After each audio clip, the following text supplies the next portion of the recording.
включает 7 либретто к 6 операм. Сейчас подробнее об этом расскажут присутствующие здесь авторы, составители книги. Значит, составитель у нас Виктор Иванович Скоробогатов, а Светлана Николаевна Немагай, она автор комментариев и вступительных статей, которые, я считаю, тоже являются украшением и важной частью этой книги, потому что в них на самом деле все самые интересные подробности как раз и содержатся. Поэтому давайте поприветствуем наших авторов и передадим им слово. Нужен ли нам микрофон? Мікрофон, я думаю, не потрібно, правда? Так. Ну, видать, що чувати. Шановне господарство, тут ми зайнялися виданням лібретто ще, ну, перша книжка вийшла 3 роки тому і називалася вона «Лібретто опер м'ясвіжських композиторів 18-19 століття». Ну, там було 5 лібретто, а у этой книжці 7. З тих 5 4 були поставлені, ну і відповідно фотоздимки, звісно ж, з тих спектаклів у той книжці є, а з гэтых 7 6 було поставлено і так само з усіх гэтых постановок фотоздимки так само тут представлена. Ну, праця непростая, нелегкая.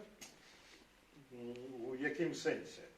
Ми гэтымі выданнями займаемся, ну, как не схлусить, годов 15. Тому что я вось зауважив такую околичность, что в 19 столетии, ну, были выдания либретто, особные, абсолютно особные выдания. Что тычется 20-го століття, ну і відповідно 21-го уже, дик у Білорусі лібретто особно не видавалися. А я зауважав, ну все ж таки, ну, 20 країн об'їздив як артист. Шмат де бував. Ну, наприклад, коли вчився у Ласкала, ми ж, звісно ж, ну, ходили на спектаклі обов'язково, не тільки на спектаклі, на концерти. Дик ось я там зауважив, що до кожної програмки обов'язково укладеш повний текст лібретто. І коли це французька опера, дик, ну, і на французькій мові, і, скажімо, у перекладі на італійську мову. Обидва тексти обов'язково, як укладеш у програмку. Такая же ситуация, ну, мне показывали подобного рода выдания у Метрополитен, у Нью-Йорку, ну і гэтак далей. І, до речі, подобного рода, ну, книгарні есть у гэтых, и у Ласкала есть, и у Метрополитен есть, на першому поверху. Заходиш, туди каси, сюди ось книгарня, де можна набити і ноти, і ось програмки, і буклети, і там, і що завгодно. І звукозаписи видатних співаків, відеозаписи видатних спектаклів, які були поставлені на цих сценах. І у тим ліку і особними виданнями лібретто, опер, так само. У нас цієї традиції вже давно нема. Я глянув, ну, між іншим, так, що, може, видавалося. Апошнє, здається, 1903 год. Все. Значить, 117 годів у нас у Білорусі особно лібретто не видавалися. Ось ми і почали выдавать либретто опер белорусских композиторов. Это наша такая один из головных болей таких. І ось другая книжка, про першую я сказал, другая книжка присвящена, значит, Станиславу Манюшку. Мы практично собрали все тыя пераклады, якія на сённяшні дзень існуюць. А іх існуе 7. Ну, таким чынам ёсць тут один нюанс, цікавы даволі. Ну, добра, ось про, скажем, либретто, скажем, лотереї, ці там вербом Нобеля, слова гонору, конечно ж, яны зроблены ось цяпер. Спецыяльна для пастановак гэтых опер у сучасным ужо часе. А ну, былі, зразумела, що і ранейшыя пастаноўкі, ці маглі адбыцца пастаноўкі. Ну, скажем, яшчэ ў 20-х годах у театры Янкі Купалы, цяперашнім, тады БДТ, могла быць пастаноўка Ганкі, ну, не адбылася. І вось Янка Купала напісаў, але асобна, дарэчы, зноў жа, ніколі не выдавалася. У зборы твораў, да. Ну, хто ж яго ведае? Я не ўпэўнены, што хто-небудзь, чытаючы збор твораў Янкі Купалы, уважліва прачытае лібрэта Ганкі. Ну, гэта наўрад ці. Таму вось выданне тут, а тут ужо і прачыталі. Куды ж дзівацца? Іншая справа страшны двор. Вось гэта надзвычай цікавая такая гісторыя. Я прыйшоў, ну, калі быў выдадзены поўны збор твораў Максіма Танка, прыйшоў у кнігарню, глянуў апошні том, 13-й, гляджу, а ў якім томе пераклады, 11-й том, бяру 11-й том, гляджу, страшнага двара няма. Ну, цікава, як гэта? Хто ж не ведае про тое, што у 52-м годзе наш тэатр паставіў страшны двор у перакладзе менавіта Максіма Танка. Ну, тэлефаную ў Акадэмію навук і пытаюся, а дзе пераклад страшнага двара? Ой, у ягоным архіве няма. Ну, я разумею, што у архіве магло і не быць менавіта Максіма Танка. Але ж, ну, пайшоў у бібліятэку нашу нотную опернага тэатра. Пытаюся, клавіры ёсць страшнага двара? Ну, той, 52-го года пастановкі. Ну, ёсць, конечно. Мне выдалі гэтыя клавіры, ну і я адтуль і перадрукаваў у камп'ютар гэтыя лібрэта. Такім чынам, вось парадаксальна досыць, што у гэтым выданні першае выданне будзе Максіма Танка, пераклад страшнага двара лібрэта. Ну, пакуль што у мяне ўсё. Калі ласка.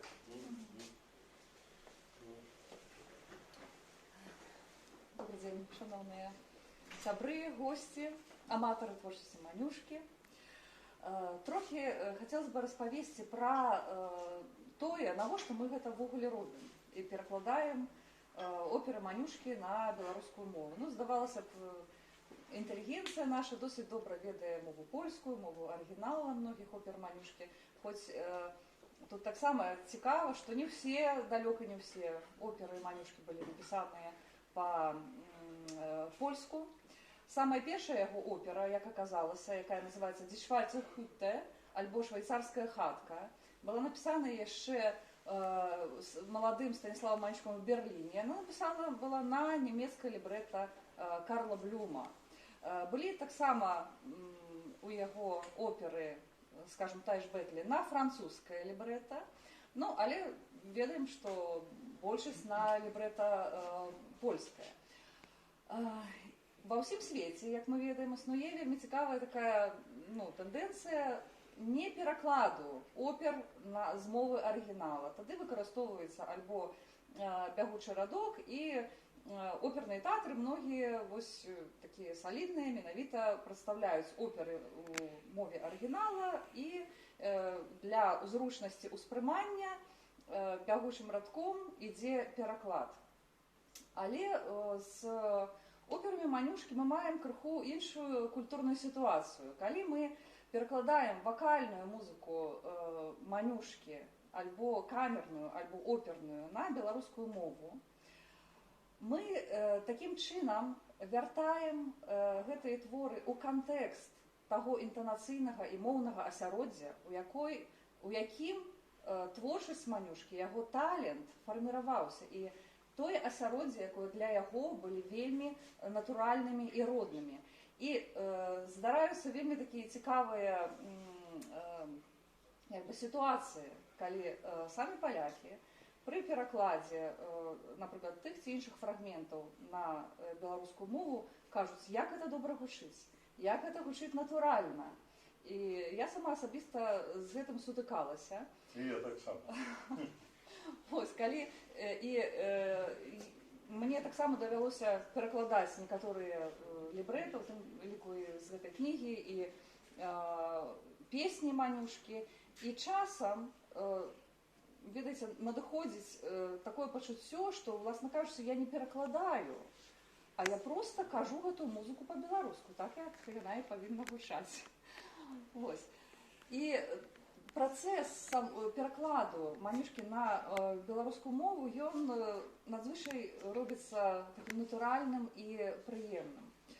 Гэта адзін момант. А другі момант – гэта той, канешне, што перакладаючы лібрэта альбо песні Манюшкі, мы такім чынам вяртаем гэтага творцу, які не трэба прадстаўляць, дзе ён нарадзіўся, мы гэта ўсё цудоўна ведаем, вяртаем яго творчасць як бы у кантэкст культуры нашай. І гэта вельмі важна асэнсоўваць цяперашняму слухачу, цяперашняму наведвальніку тэатраў, што Манюшка не з'яўляецца для нас нейкім чужым аўтарам, ён з'яўляецца нашым аўтарам, які ў 19 стагоддзі найбольш рэльефна, найбольш трапна, найбольш дакладна перадаў ментальнасць нашага народу, ментальнасць тых жыхароў, якія тут жылі ў 19 стагоддзі. Яны, безумоўна, ад нас адрозніваліся.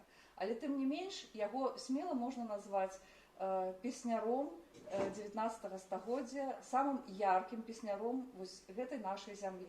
Тому што ён усё гэта ведаў, так бы мовіць, ад самага пачатку. І рыхтуючыся да гэтай прэзентацыі, я разважала над тым, што Манюшка, власна кажучы, быў, так бы мовіць, не сталічным кампазітарам. Правінцыйным не хочацца ўжываць вось гэтае слова, таму што ён быў сусветным і начытаным, і адукаваным, і прадстаўляў свае творы, і зараз яна прадстаўляецца па ўсім свеце. Але калі мы звернемся да сюжэтаў ягоных опер, да сюжэтаў ягоных песень, мы напаткаем заўважым вельмі цікавую акалічнасць, што героямі ягоных опер і аперэт з'яўляюцца пераважна жыхары маленькіх маёнткаў альбо павятовых гарадочкаў, як, напрыклад, у выпадку аперэта «Латарэя». І ён шукаў гэтую прыгажосць менавіта ў гэтых маленькіх маёнтках, у вёсачках, у жыхарах, у іх характарах, у іх асобах. Ён вось гэтую дабрыню чэрпаў менавіта адсюль. І адразу ж напрошваецца такое супастаўленне, а дзе ён гэта ўсё браў? Ён тое, што бачыў вакол сабе з моманту нараджэння. Ён нарадзіўся ў маёнтачку невялічкім. Ездзіў па нашых павятовых гарадочках. Калі мы зазірнем яго лісты, мы пабачым, што ён там ездзіў на суды в Ігумен, цяперашні Чэрвень. Ён ездзіў на суд у Барысаў. Яму вся гэта правінцыйная культура была вельмі добра вядомая. І яе такія станоўчыя бакі, і яе адмоўныя бакі. І асабліва ў гэтых першых самых аперэтках, якія былі напісаныя і ў Вільні, і часткова ў Мінску. Ён гэта выстаўляў і ў Вільні, і ў Гародні. і ў мінску, ён менавіта паказвае гэтую культуру, ён паказвае тое, што ён бачыў штодня. І тут ён выступае вельмі такім як бы трапным і дасціпным кампазітарам-гумарыстам, працуючы асабліва у дуэце з Аскарам Корвінам-Мілеўскім, ствараючы свае першыя аперэткі «Ідэал», «Карманьол» і «Латарэю». Мы бачым, што проста ён вельмі часта жартуе, смяецца над сваёй, ну, не смяецца, а так паджартоўвае над сваімі героямі. І, напэўна, зараз мы распавядзем ужо больш канкрэтна пра змест самой кнігі, і вось па кожнаму з прадстаўленых лібрэта тых опер, ну, некая будзе інфармацыя.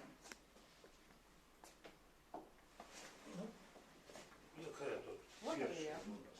Латарэя, да. Ну, вось, калі ласка, заўважце, хто гэтая жанчына. Гэта прапраўдачка Станіслава Манюшкі, піаністка. Яна канцэртмайстарам працавала у Гранд Опера у Парыжы, Клара Манюшка. Вось яна спецыяльна прыязджала на прэм'еру латарэі з Парыжа ў Мінск. І вось, ну, гэта застолле пасля прэм'еры нашай. Вось яна сярод нас тут знаходзіцца. Вельмі ёй, дарэчы, спадабалася гэтая пастаноўка. Сама ж латарэя, ну, першапачатковая назва яе не латарэя, а Варшаўская латарэя. Апошняя Варшаўская латарэя. Апошняя Варшаўская латарэя. Гэта першапачатковая назва гэтай оперы. І, дарэчы, вось афіша Гродна. Ну, пражыццёвая, зразумела, пастаноўка. Самыя першыя былі, ну, Вільня, Гродна, Мінск, і ўжо толькі потым другую рэдакцыю, калі зрабіў Манюшка, калі словы апошняя і Варшаўская выкінуў, у назве засталося толькі слова латарэя. Вось менавіта у той рэдакцыі ён павёз яе і паставіў у Варшаве. А пераклаў на беларускую мову тэкст лібрэта Васіль Сергеевич Сёмуха, ну а тыя вершаваныя спеўныя фрагменты вось Светлана Миколаевна пераклала. Вось у гэтай рэдакцыі мы і паказвалі, ну, давайте паглядзім маленечкі кавалачак з той пастаноўкі.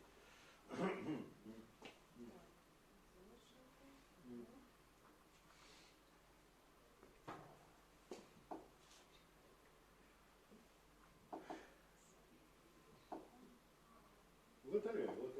А, видео, да. Надышла страшная.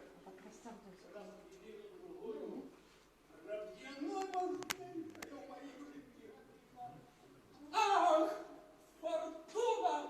Ах, фортуна!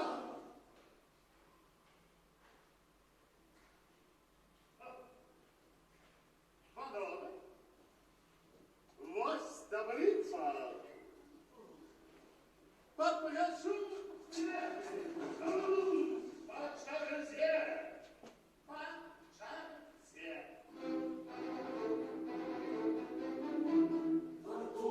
Фортуна, не крий свої очі. Фортуна, не крий свої очі. Ай, шаля льосу. Зла.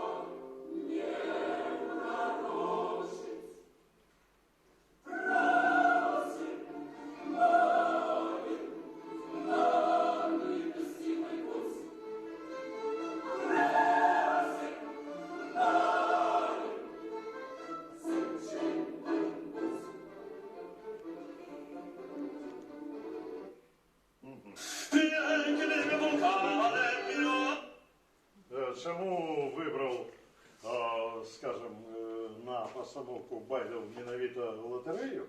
Тому що оркестр, оркестровка Манюшки один у один відповідала складу класик авангарда на той момент постановки.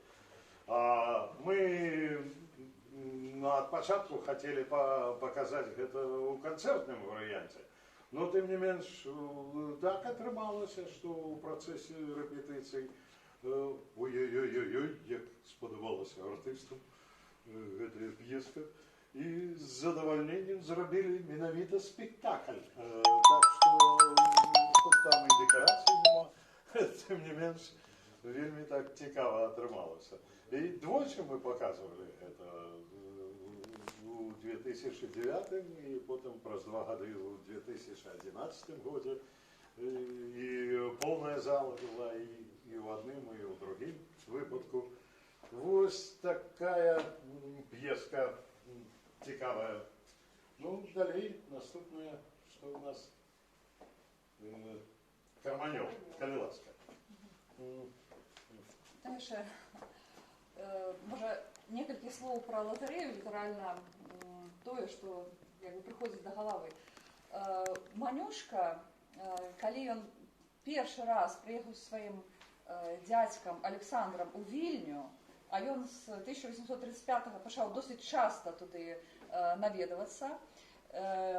Зараз высвятляецца па малюнках Чэслава Манюшкі і Яна Рустама, што не толькі маці Станіслава Манюшкі была музычнай і прывучала яго і абуджала яго талент, але, магчыма, і дзядзька Александр, таму што на партрэце Яна Рустама, які, дарэчы, у нашым доме Ваньковіча можна паглядзець, дзядзька Александр у маладым узросце выяўлены з блокфлейтай. А ўжо на малюнку Чэслава пазнейшым дзядзька Александр сидзіць з дачкой Паўлінай на руках, і тут жа ён іграе на гітары альбо мандаліне, такім чынам і бавіць гэтую сваю дачку. І можа быць абсалютна не выпадкова, што менавіта дзядзька Александр взяў свайго пляменніка незадоўга да сваёй смерці ў Вільню. Сустракаўся ён, конечно, там со сваімі былымі універсітэцкімі калегамі, але вадзіў і пастаянна свайго пляменніка ў тэатр. І тады ў 1800 група Вільгельма Шмідкофа, нямецкага антрапрэнёра, які першы раз на тэрыторыю даўняга Великакняства Літоўскага прывез вельмі прафесійную музычную трупу, якая выстаўляла оперы-серыя, ввогуле сур'ёзныя оперы. То бок оперы, якія нават ідуць без разгаворных дыялогаў, бо у нас вельмі былі папулярныя такія творы, у якіх размоўныя дыялогі чаргаваліся з музычнымі нумарамі, як мы бачым, напрыклад, у той жа латарэі. Это былі такія лёгкія камічныя оперы, яны па-рознаму называліся камедыя, оперы, аперэткі, але вось яны адрозніваліся тым, што мелі размоўныя дыялогі. І вось Вільгельм Шмідкоф упершыню прывозіць гэтыя цудоўныя оперы, класіку Моцарта, Рассіні, Абера. Манюшка захапляецца, напэўна, і прафесіяналізмам трупы Вільгельма Шмідкофа. І, канешне, калі ён адвучыўся ўжо ў Берліне і прыехаў сюды, перш да каго ён звярнуўся, гэта, канешне, да Вільгельма Шмідкофа. А гэты антрапрэнёр, як, уласна кажучы, і іншыя антрапрэнёры, меў такую вандроўную трупу, якая толькі мела рэзідэнцыю ў Вільні, але так фактычна яна ездзіла па ўсіх гарадах. Вільня, Мінск, Гародня, розныя невялічкія гарады. І ён скарыстаўся магчымасцю паказаць таксама латарэю і ў Гародні ў 1841 годзе. Вось адзіная афіша, якая захавалася з той самай першай прэм'еры. І пазней, у 1843 годзе, ён паказаў яе ў Мінску, прычым ён вельмі стараўся, каб латарэя была паказаная ў Мінску. Жонцы пісаў у лістах, дашлі мне хутчэй партытуру. І вельмі цікава, што гэтую, напэўна, сваю маленькую аперэтку ён лічыў найбольш дасканалай з усіх ранніх твораў, бо Манюшка ў Варшаве не пачаўся з галькі ў 1858 годзе. Ён прывёз у 1846 годзе ў Варшаву менавіта латарэю. Водгукі былі прыязнымі, але паколькі твор быў, ну, так бы мовіць, не надта сур'ёзны, гэта не сур'ёзная опера, з размоўнымі дыалогамі, камічная, ну, яна не мела такого розгаласу, як ужо пазней, праз 12 гадоў, знакамітая галька. Карманьола Станіслав Манюшка пісаў з тым самым лібрэтыстам, графам Аскарам Корвінам Мілеўскім, з якім ён ствараў і латарэю, і яшчэ раней ідэал. Гэта быў граф, які вучыўся ў Петербургу, не давучыўся, вярнуўся ў Вільню, равеснік Станіслава Манюшкі. Ён нарадзіўся ў 18-м, Манюшка ў 19-м годзе. І вось уявіце сабе тандем, такі дуэт вельмі маладых, натхнёных, амбітных маладых людзей, якія задумваюць паказаць сваю творчасць усяму былому Вялікакняству Літоўскаму. І вось яны... Маленькае, ну, дапасаванне. Ягоная сядзіба – гэта суседка Залесся Міхала Клеафаса Агінскага. Ну, маецца на разе Корвін. А пахаваны, дарэчы, Корвін Мілеўскі ў Геранёнах, ён быў вельмі буйным земляўласнікам увогуле Беларусі. І вось яны за літаральна 3-4 гады ствараюць 3 аперэткі, як мінімум.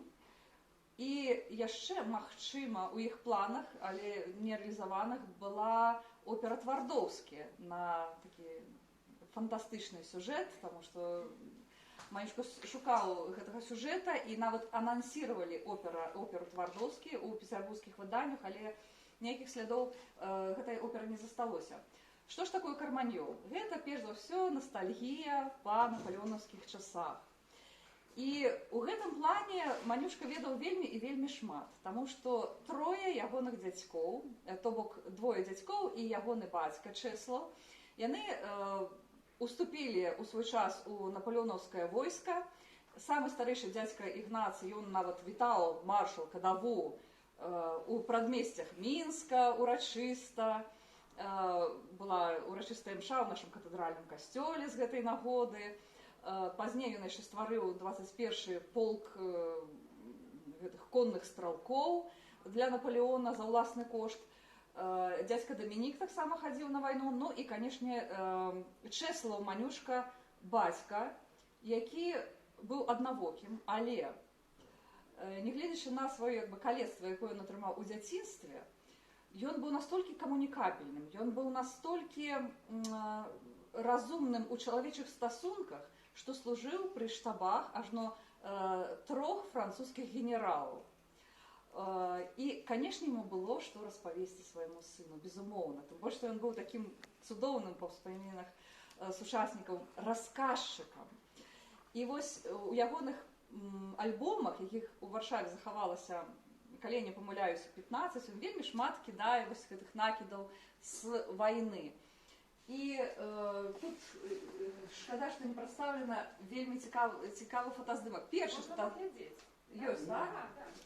Вельмі хацелася менавіта на гэтай прэзентацыі паказаць адзін цікавы першы фотаздымак Станіслава Манюшкі. Вельмі рэдка, які ввогуле фігуруе у выданнях, у нейкіх кніжках.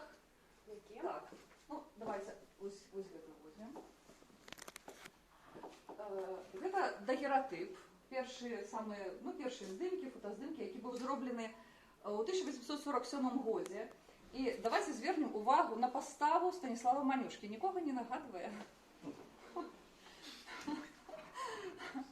Напалеона, правда? Толькі не хапае вось гэтай вось знакамітай яго трохвуголкі. А так, паглядзіце, і як ён закладае руку, і сам такі позірк, такі цяжкі, як бы такога давудцы. Так. Вось, мабыць, менавіта на гэтым здымку Станіслава Манюшка хацеў паказаць, такую сваю адносіны да напалеонаўскай ўсёй эпапеі, таму што, канешне, для кампазітара гэта была свайго роду такая романтыка.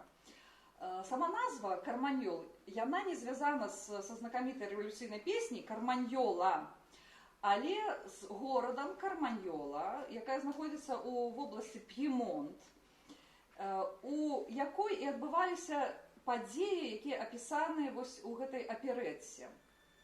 Корань Мілеўскі ў гэтым плане з'яўляецца толькі перакладчыкам. Арыгінал п'есы быў напісаны 3 французскімі лібрэтістамі, але Мілеўскі апрацаваў і вось зрабілі такую цікавую з гэтага аперэтку. Дзея аперэткі адбываецца ў 1800 годзе у час напалеонаўскіх войнаў, і як бы уся гэта дзея аперэткі падводзіць да сечы альбо бітвы пры Марэнга. Гэта рэальная бітва з рэальнымі дзеючымі персанажамі, генералам Келерманам, які ўзгадваецца, дарэчы, у лібрэта Карманьола, а апавядае аперэтка «Карманьол» пра такога вясковага прастачка, дзевачка, Карманьола, каваля, якому хтосьці там кажа, што французы вельмі любяць жартаваць.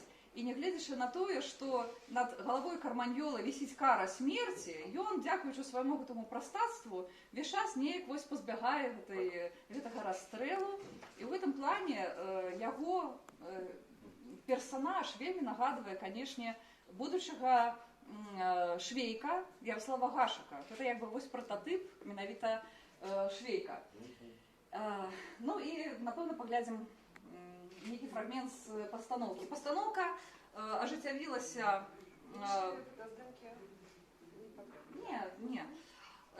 ажыццявілася у Кудове Здрою на фестывалі манюшкаўскім, калі не памыляюся, у 17 альбо 18 годзе.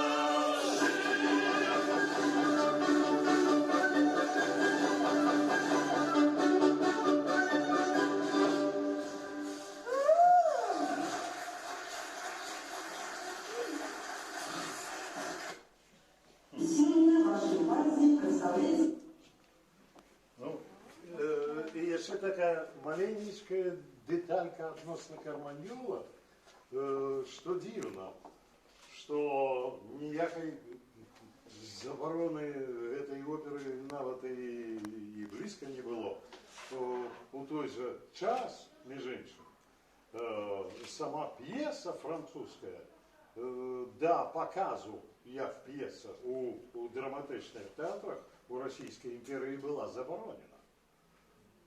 А тую ж самую пьесу у выгляде оперы Манюшки дозволили показывать. Вот какая дивная такая ситуация была с Карманьолом.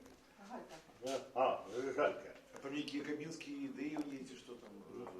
Заборонено просто некие якобинские идеи, там подозрения на якобинские идеи. Что? Ну, так и там, ну, я скажу, что параунальный анализ либретто и французской пьесы, ну, наш сябра Леонид Козыра зробив.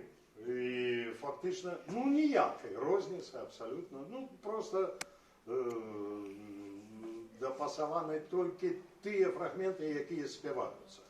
А ті фрагменти, які промовляються, там трошки скорочено, ну, до такої ступені мало. Корвин Мілевський. Романтика наполеоновских воинов. Причем битва при Маренго была одна из таких блескучих перемог Наполеона над австрийцами. Тому, конечно, тут, прежде всего, французы герои. И тому на территории, конечно, вот Российской империи это не могло просто так вести. Да, вот что тычется Гальки. Тут мне есть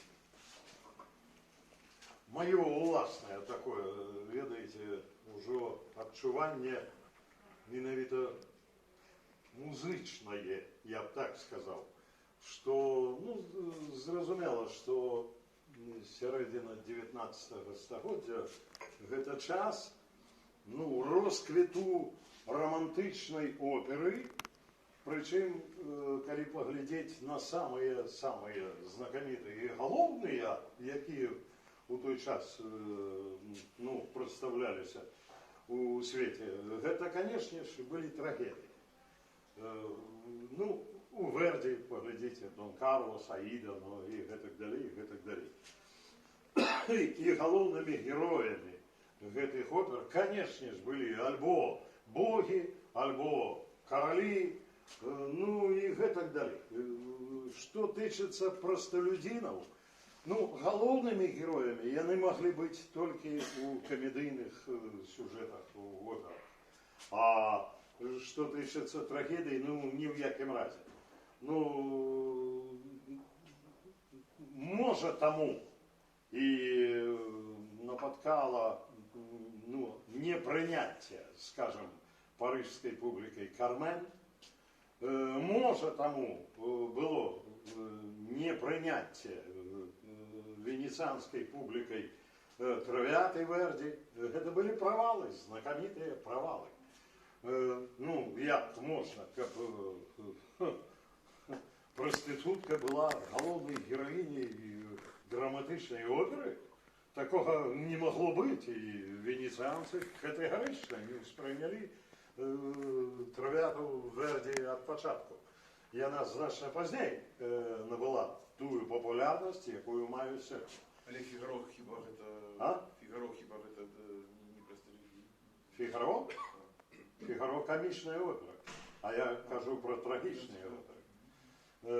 Дик ось, яни вийшли на сцену у якості, простолюдини, у якості головних героїв у епоху веризма. А гэта початок 1890 год. Селянский гонор Петра Маскании. И, отповедно, праз 2 годы паяці Лян Кавала. Теперь поглядим на то, что такое веристская опера. Веро, правда життя. Вось что такое веризм оперы. По-перше, не 4 акты, а 2 картины, якія сполучены у 1 акт. Гэта першы момент. По-другое, у той момент подняўся тон. Раней, ля была 424, а менавіта ў гэты момент 440. І раптам, гэта ўжо трохі пазней, лекары дазналіся, што, оказывается, си бемоль теноровый, ён уздзейнічае на психіку чалавека, і калі гэта добры вельмі гук, дык трапляе у зону шчасця. І такім чынам менавіта з таго часу і кажуць, што які тенор, такі і тэатр. От початку 19, от конца 19 століття, початку 20-го. Дик ось, поглядим на верийские оперы и порівняємо з тими героями і тими аріями, які співають герої Гальки у Манюшки. До речі, перша редакція. 2 акти. Причому вони вельми досить короткі. І коли ось год тому прийшов я на прем'єру Гальки у консерваторію, коли побачив, як я був вдячний постановщикам, і ось Олександру Висоцькому, який дирижер-постановщик, і Ганні Моторний, режисеру-постановщику, що вони сполучили ці 2 акти і атрымалася по сутності опера епохи веризма, коли головними героями з'являються не Шляхта, не Януш і не Зофія у этой оперы головные герои, а их пригонные соляне, Галька и Йонтак. Вот это их, ну, про их адносины до життя і так далі. Таким чином можна казати, що 48 год, 1848 год, вось год народження епохи верізма. І відбулося це у Білорусі, конкретно у Вільні. Перше виконання 1 студеня 1848 года. Про 6 год уже перше сценічне увособлення там саме у Відні. І, до речі, Йонтака співав Ахілес Бонольді, а ён быў не тенор, а баритон. Менавіта таму Манюшка у першай рэдакцыі написал эту партию для баритона. Так ён пераклаў цалкам либретто на итальянскую мову, и при конце уже 19 стагоддзя Галька завоевала, можно сказать, Италию. Тому были причины, тому что уже вось той самый веризм почав у Италию просто забрав оперную и перескочив на увесь свет. У тим ліку і у Мінську. Чому так з таким задовольненням спочатку у 1892, потім у 95-м годі «Селянський гонор», ну, у теперішньому театрі Янки Купали, тоді Мінський городський театр. Феноменальний абсолютно поспіх опери Маскані. Навіть покликали його у 1903 году, і він сам приїхав. І диригував. Ну, ён быў не толькі выдатны кампазітар, а яшчэ і выдатны дирижер. Дык спачатку сімфанічны канцэрт, а праз 2 дні ўжо власна прэм'ера оперы адбылася у Мінску. Трэцяя прэм'ера, а написана ў 1890 годзе. За 13 год 3 пастаноўкі толькі ў Мінску адбылося «Салянскага гонору». До речі, я, ну, часом мені кажуть, може, гэта легенди якія. А не далей, як 2 дні тому, мені передали, ну, у електронному вигляді копію видання «Селянського гонору» клавіра, який заховується у нашій національній бібліотеці, італійське видання 1890 года. З подписом Маскані, який він зробив у Мінську. Ось так. Так що все це на самій справі і було. Так ось, поглядівши двохактову Гальку у нас на нашій сцені у консерваторії, до речі, гучало у перекладі лібретто Світлани Миколаївни со сцени видатна. І настільки класно, що ось любий, який сидів у залі у той момент, йому вельми так ось було ясно. Навіть і по арфаегії було легко угадати. Ну, звичайно, буває у оперному театрі тяжко. У нашому випадку було легко почути, що співають і як співають. Ось це про Гальку. Ну, у Варшаві, до речі, подобного роду опери їм не подобалося. На то, як поставити Гальку у Варшаві, пройшло 10 років. У той момент, як ми ж ведаємо, як, ну, хто вивчав творчість Манюшки, той ведає, що, ну, його дренно з грошами було за усе життя, де коли до його приходили там, позику брав, віддавай.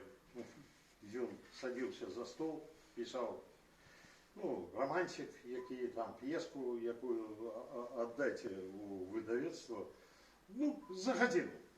Сів, написав. І він як Моцарт писав. Одразу. І тому видавали чоловіку гонорар Ванюшки у якості, ну, ось, треба було віддати гроші. Так ось, і він 10 год писав ще 2 акти, ну хто ж в це повірить? Це, ну, наивный тільки чоловік. Конечно ж, так не було. І я порівнював ось ці 2 редакції.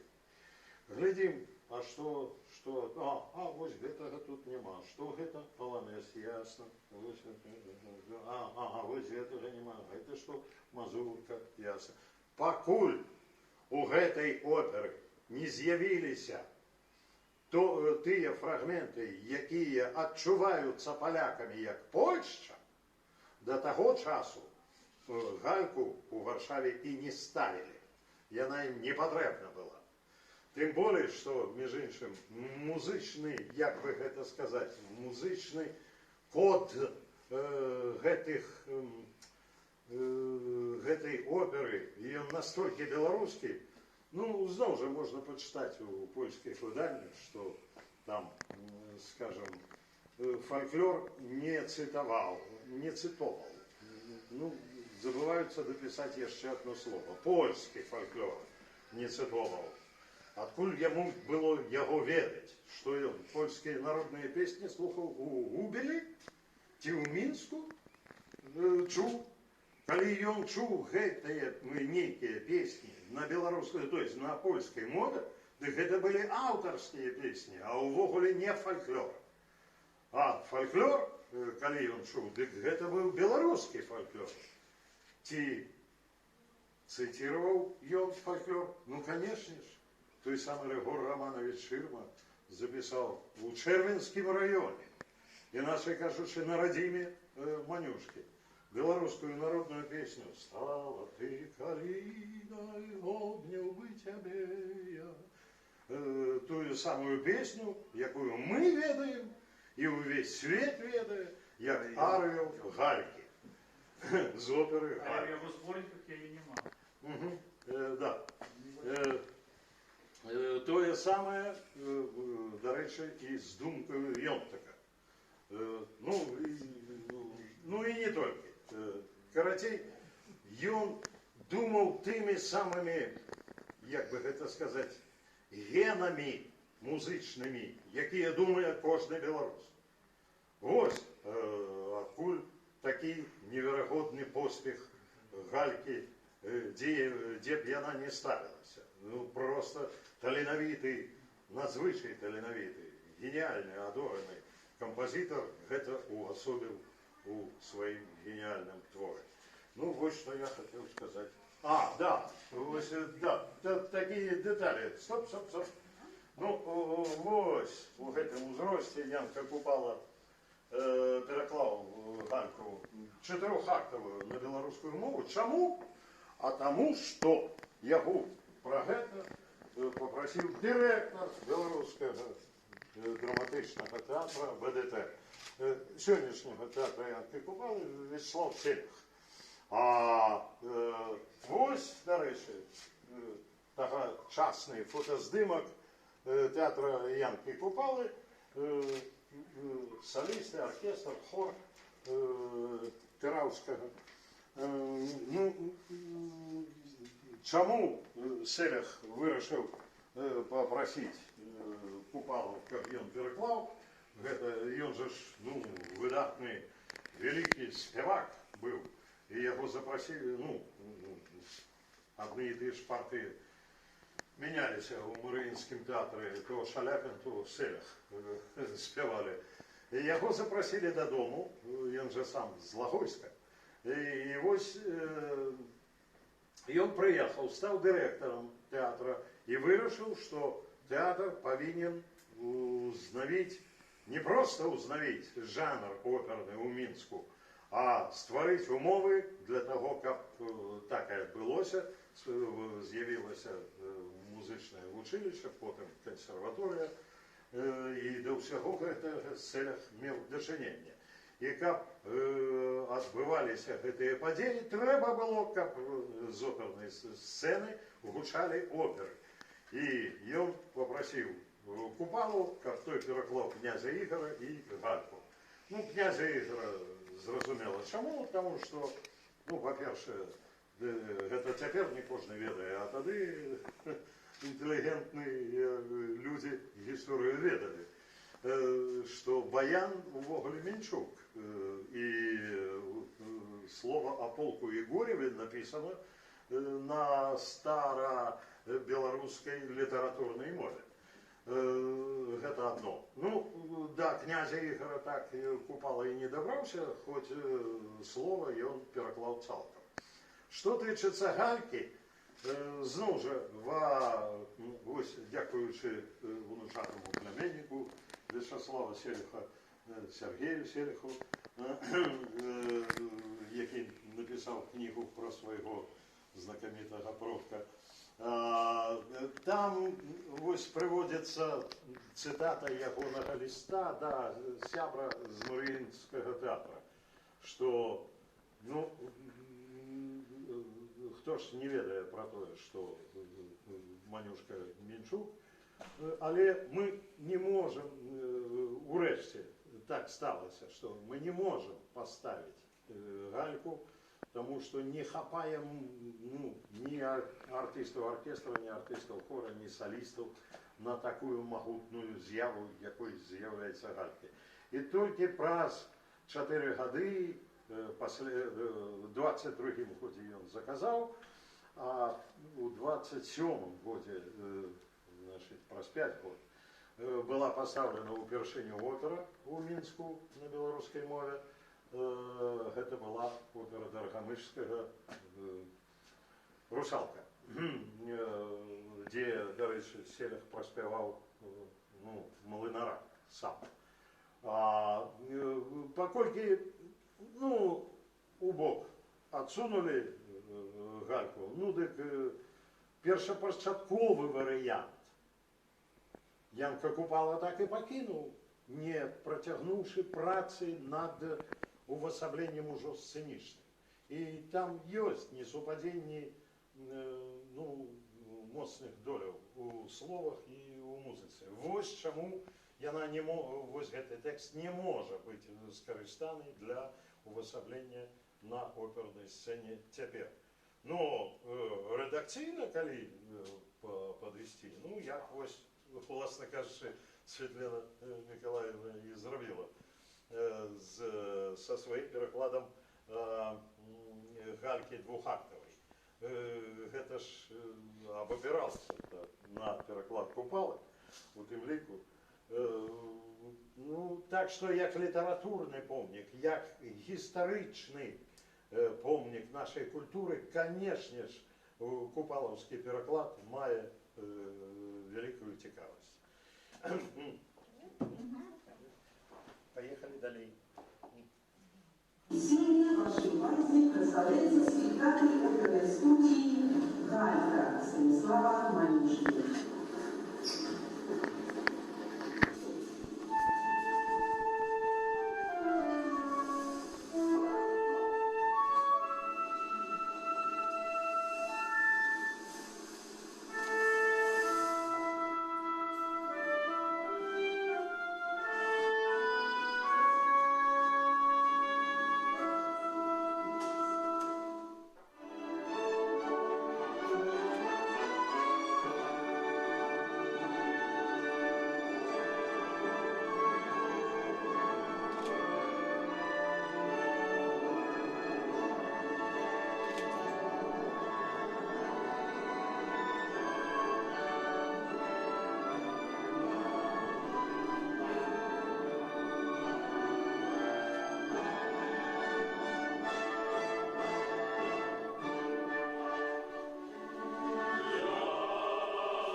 Да. У 1993 году Миколай Пенігін почав постановку «Ідилії у Купаловському театрі». На той момент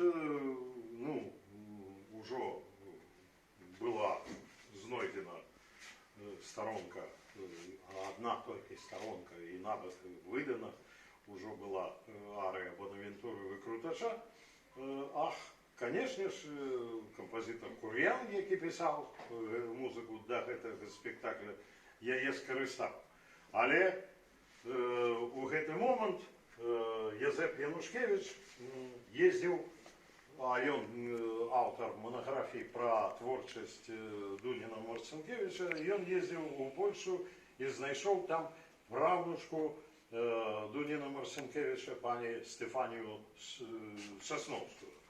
Розмовляють яны, про то, про сё, і раптам Стефанія Сасновская бере гітару і починає співати, об'являючи при гэтым нумари, значить, з творів, музику до яких різні там композитори написали, на твори Дуніна Марцінкевича. І ось вона об'являє, а дякую Богу, Язепу прийшло в голову, він натиснув на магнітофон і записав.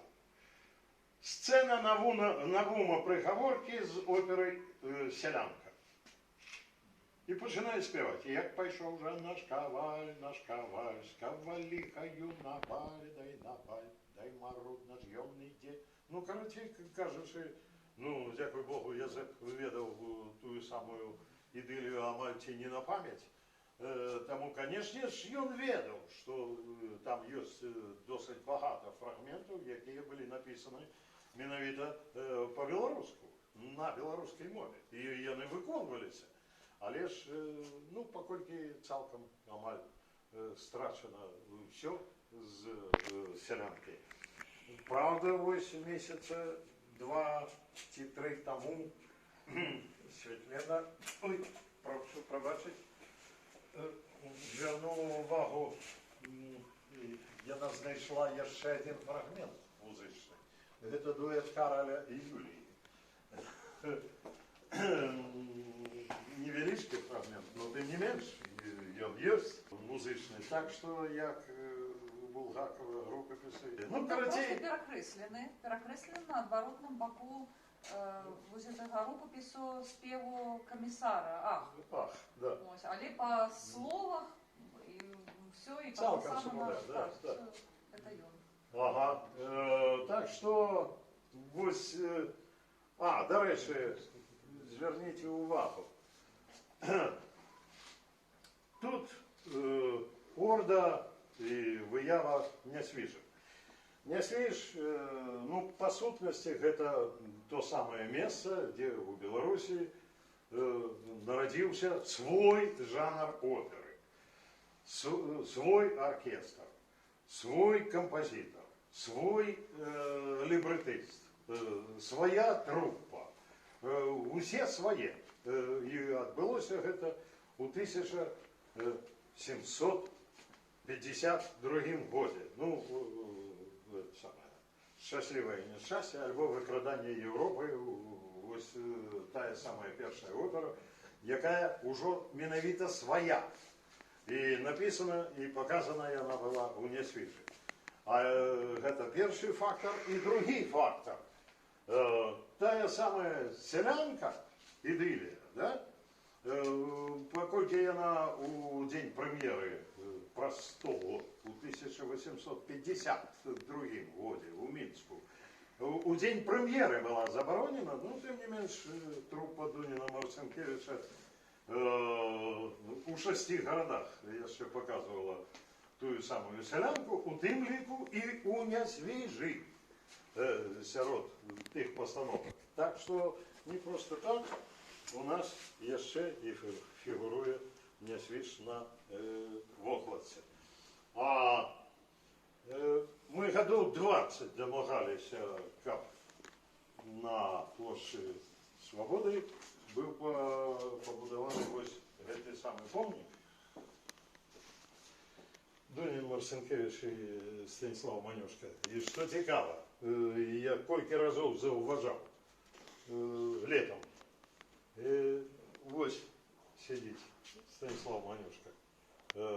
Летом батьки с детьми играются, и дети садятся вот тут им на коленки и фотографуются, а батьки вот сюда кветочки ставить. И Манюшка амаль весь час с кветками летом. Вот уже ведают меньшуки. Хто такий Дунін Марцінкевич? Хто такий Станіслав Манюшка? І дякую Богу, що менавіта там стоїть гэты помнік, тому що, праз дорогу, да, на месцы готеля Европа, і у 84-м году знесли будинок, у которым у сярэдзіне 19 стагоддзя адбылася прэм'ера «Ідылії». Вось, я думаю, что... Фрагмент. Да, фрагмент. Фрагмент.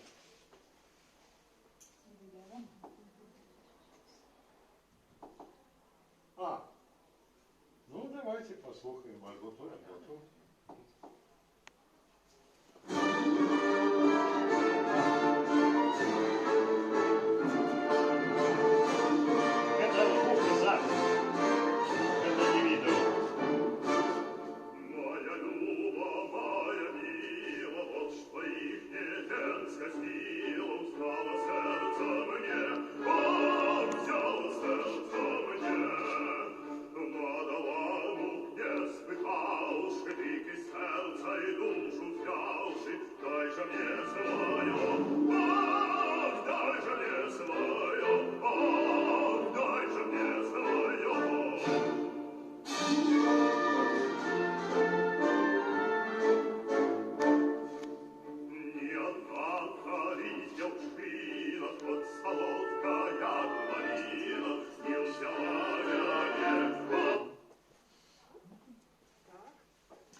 Может быть, я не такая добрая знаўца оперной литературы, але, на мой погляд, «Селянка» альбо «Ідылія» — это уникальная опера, потому что она двухмоўная, билингвальная, причем это не асобныя нейкія словы, але на ўзроўні сістэмы.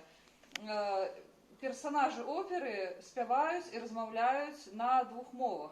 Але як для нас, для беларусоў, гэта вось двухмоўнасць, она абсолютно арганічная, потому что она вельмі добра ілюструе тую сітуацыю, якая склалася на беларускіх землях у 19 стагоддзі, калі шляхта размаўляе па-польску, сяляне па-беларуску, але калі шляхціц альбо шляхцянка звяртаецца да сваіх падданых, яны таксама звяртаюцца, выбачайце, па-беларуску, што таксама адлюстравана у «Селянцы» «Ідыліі». Усе яшчэ не страчваюць надзею, што дзесьці там у петербургскіх сховішчах селянка яшчэ адшукаецца. Таму што ўсе нітачкі вядуць у тыя сховішчы у Петербургу альбо ў Маскве, але так шукаць там вельмі складана. Але калі я вывучала лібрэта «Селянкі», магу сказаць, што калі ўжо не здарыцца таго, што селянка будзе адшукана, нотны матэрыял, магчыма аднаўленне, рэканструкцыя некаторых нумароў. Такім чынам вось бачна, што фінальная сцэна пачынаецца з паланеза, і вось гэты тэкст, который ёсць у лібрэце, ідэальна пасуе пад нейкі паланез. Такім чынам, калі хтосьці возьмецца з беларускіх кампазітараў, селянка можа быць адноўлена. Наступная.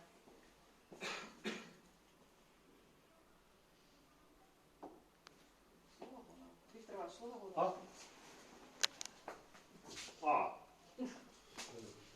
Ну да, вербом модуля слово гонор. Ось у нас тут присутніший дирижер Іван Костяхін.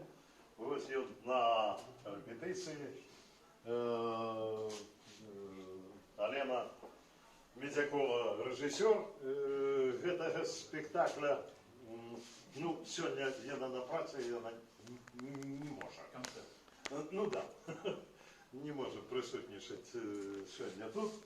А вось гэтыя фотаздымкі, гэта з паказу ўжо, ну, 6-го, здаецца, так? Ну, прыкладна паказу, бо гастраляваў, ну, просто паўтараюць труппу, можна сказаць, Дуніна Марцинкевича. І ў Гродно показывали, і ў Чэрвені показывали, яшчэ у Могілёве показывали. Ну і найбольш, напэўна, арыгінальная пастаноўка адбылася ў мінулым годзе ў батанічным садзе. Ну да, гэта было і прыемна, і карысна, і я думаю, все былі ў захапленні. Прычым там, я першы раз бачыла, што галоўны герой, ну я не ведаю, хвілін 10, напэўна, прасядзеў на дрэве просто падчас пастаноўкі. Такога яшчэ, напэўна, не было нідзе. І, між іншым, здаецца, што менавіта у Беларусі слова гонару гэта не проста упершыню па-беларуску была выканана, а упершыню у Беларусі была выканана гэтая опера. Бо раней гэтай пастаноўкі менавіта гэтай оперы і не было. Фрагментамі, да, спявалі асобнымі. Ну, дарэчы, ён сам сябе цытуе, Манюшка, арыя, адна з арый, гэта ёсць нішто іншае, як думка на слова Яна Шашота. Да, на слова Яна Шашота. Музычны матэрыял цалкам супадае. Ну, гэта звычайная з'ява, боже мой, кампазітары досыць часта самі сабе цытуюць. Ну, дарэчы, вельмі многія фрагменты из ранніх опер і аперэтак Станіслава Манюшкі, яны з'яўляюцца ў больш позніх, таму што вось гэтыя раннія, яны былі фактычна такімі, ну, на один дзень, максимум 4-5 паказаў. І Манюшка гэта цудоўна ведаў, такую сітуацыю, яму было, як кампазітару, вельмі крыўдна, таму што ён укладаў у гэтыя аперэткі значна больш высілкаў, чым трэба было. Таму што звычайна кампазітары бралі некую там папулярную мелодыю і апрацоўвалі яе, і такім чынам рабілі гэтыя аперэткі. Манюшка заўжды, амаль заўжды выкарыстоўваў сваю арыгінальную музыку, таму мы бачым, што з аперэткі «Ідэал» музыка з'яўляецца, напрыклад, у той жа гальцы. З аперэткі «Ідэал» пераходзяць некаторыя нумары у тую ж латарэю і гэтак далей. Такім чынам, гэтыя матывы у Станіслава Манюшкі вельмі часта вось вандравалі з адной оперы ў іншую, і гэта, ну, такая, ну, цікавая, такі квест для музыказнаўцаў, хутчэй. Ну, а, ну, бывае яшчэ і іначай. Я помню, аднойчы расказаў Григору Івановичу Борадуліну, ну, як цитують композитори один одного. Кажу, ну, мальчик трезвый, кудрявый, влюбленный. Да, это увогуле не Моцарт. Это музыка Сальери. До речі, увертюра до оперы «Чародейная флейта» это не Моцарт, это Муцо Клементі. У «Реквиеме» 11 композиторов у «Реквиему» Моцарта представлено. Ну і так далі, на що Григор Іванович слухав, потім каже, ну, все правильно, як жити в радості і щасті, треба ж красти. Так ось, не так давно мы захотели узнавить одну из кантат Станислава Манюшки «Мадонна». Там 2 хора і 2 арії для баса. Ось я зараз вам проспіваю маленький фрагмент арії баса.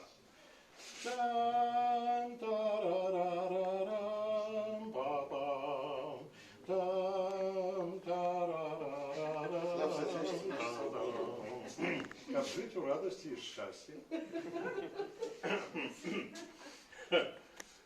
Ну, далее поехали.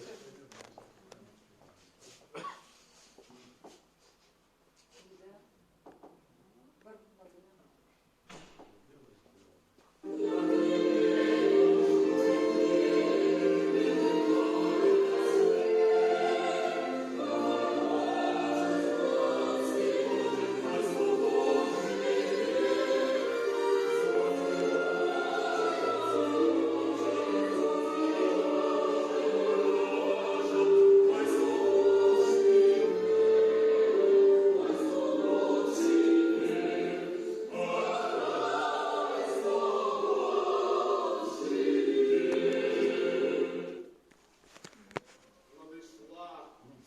страшна. Не. Это лотерея. Так, и страшный двор. Також. Я спочатку вам розкажу, який випадок со мною здарився. Це було, году 10, более тому. Ну, у Белостоку відкривався оперний театр, і директор того оперного театру Белостocького, тогочасний директор, пані Роберт, приїхав сюди, ну, познайомився, ходив у міністерство, ходив у філармонію, ходив в оперний театр, і хтось йому сказав, ви потелефонуйте Скоробогатову. І він потелефонував. Ну, побач там з оперним театром кафе, ось там вони сиділи, і я приходжу туди, ну, познайомилися, ля-ля-ля-ля, про то, про все. Питаюся Роберта, чим будете відкривати, значить, оперний театр. І він каже, страшний двор. Я говорю, о, клас який. А ви там були? Не зрозумів. У страшному дворі? Я кажу, ну так. Не зрозумів. Я питаюся, вы коли-нибудь у Смиловича ездили? А что у Смиловича? Страшный двор? Я кажу, ну так. Як это може бути? Я кажу, як это може бути? Поміж Смиловичами, ну, який побудував палац дід Станіслава, так само Станіслав, і Уберем, ну, кольки там на машині, ну, 10-15 хвилин. Ну, кольки там на коні? Ну, годину, да?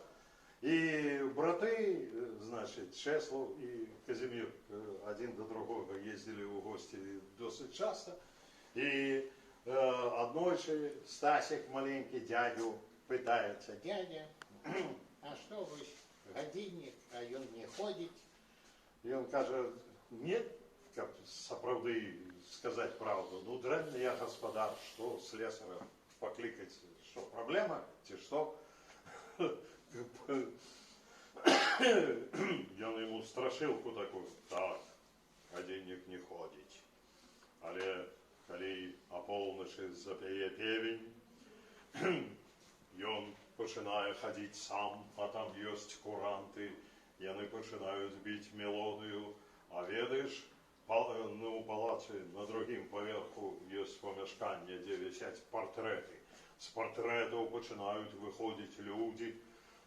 Я пытаюсь, Роберта, вам арию с Калубы спевать?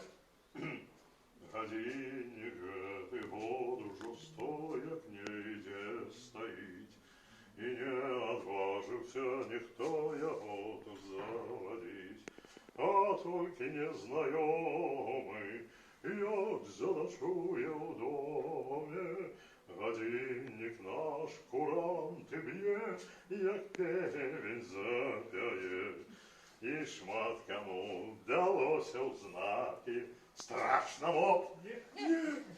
Не. Возьми табаки. Теперь глядь уважно гость портреты на стене. Ось маска мечника, ось матухная. Ну и виходять з рампа, всім палаці тарарам, і шмат кому вдалося в знаки. Ну. Мы завтра туда едем. Ну, поехали. Проезжаем, усмілюєш, ее ходить, здимає, значить, руїни палаца. Ну, присилає запрошення на прем'єру. Я приїжджаю в Білосток на прем'єру «Страшного двора». Як він мене знайшов у фойе перед третьей идеей, я не разумею. Там здоровенное фойе, ну, багато народу, ну, знаешь что? И кажем, мы с вами не просто так ездили у Смиловича, зараз откроется заслона, вы все зразумеете. Открывается заслона, я бачу на сцене отреставрованный Смиловицкий палац. Ну, вось, зачараваны замок, гэта Сміловіцкі замок. І Стефан і Збігнєў вяртаюцца дадому, куды? У Сміловіча яны вяртаюцца. Нават амаль пры самым канцы сваёй дзейнасці як оперны кампазітар Манюшка ўсё роўна думаў пра тое, ну, адкуль ён, якая яго радзіма. Як гэта можна пра гэта расказаць у творы? Вось не проста ж так, па сутнасці, звярнулася да Максима Танка ў 50-м, здаецца, годзе Александровская, і вырашыўшы паставіць «Страшны двор» на сцене нашего театра.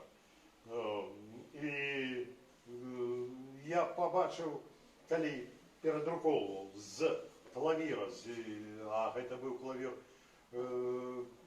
концертмайстерський, і одночасно ж ён был і сценічний, ну, може, для помощника режисера, хто ж його ведає. Во всяком разе, там от руки уписаний текст, і амаль нема ніяких поправок у гэтым тэксце. Ну, ёсць трошки там, ну не ведаю, там на 50 сторонок, може, одна-две правки, не более. А там же, ого-го, який клавір. Ну, карацей кажучи, може, рукой Максима Танка і уписаний гэты тэкст туди. І ми думали, який текст надрукаваць. Альбо, може, редакцію гэтага тэкста, ну, на гэта пойдзе багата часу. Бо, ну, ви ж разумееце, 52-й год прем'єра. Яшчэ жывы Сталін.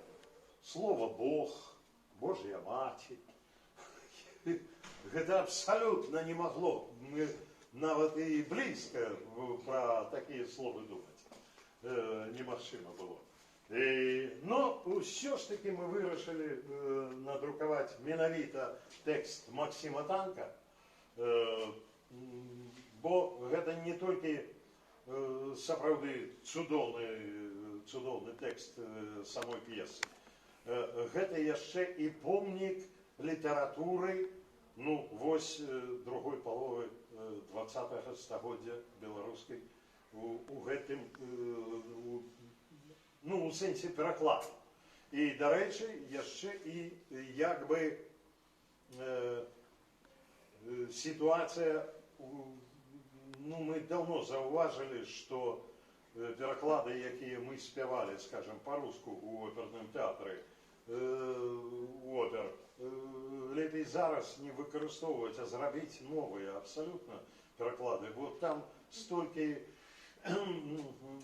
ось, що це значить у трав'яті? Я честь восстановляю. А? Як вам подобається? Ось такі слова. Или давайте попробуем проспевать без утраты альбо ноты, альбо литеры. В движении мельник жизнь ведет в движении. Это немощимо спевать. А Василий Сергеевич Шемуха, это ж самый родок. Дорога кличе млина, город дорога. И ніякої проблеми. Уже тоді була, як би це сказати, школа перекладу. І Максим Танк один з тих, хто цю школу, по сутності, утворив ось у тим ліку і перекладом «Страшного двора». Ну, ось, що я хотів про це розказати.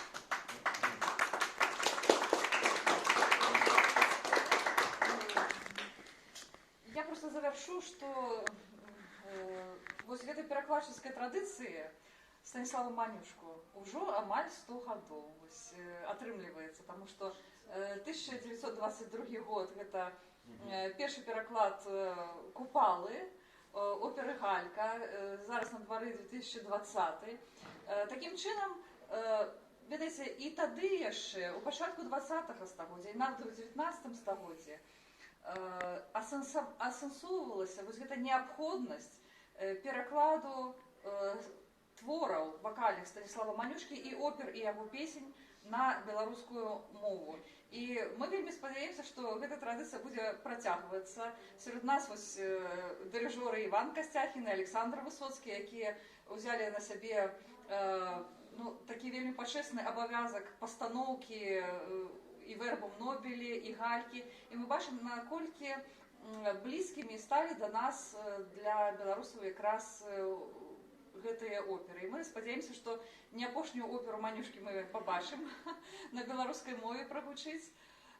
Ну і хацелася б яшчэ сказаць вялікі дзякуй Сергею Махову, гэта наш дызайнер, які зрабіў разам з Світланым Манюшкам дызайн гэтай цудоўнай кнігі. Дякую всім за увагу. Дякую вам. Такая ось цудоўная імправізаваная лекція у нас атрымалася. А зараз у нас ёсць час для аўтограф-сесіі і запрашаем гарбату, калі хто жадае, з салодкімі канфеткамі.